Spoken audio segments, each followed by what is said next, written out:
এবার তাকে পাঁচশো কিনে দিয়ে তাকে পুরস্কার দেওয়া হচ্ছে।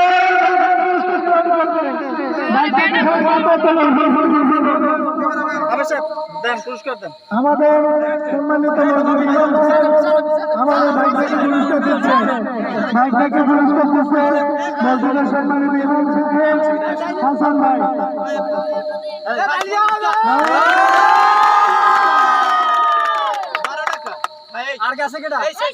সেকেন্ড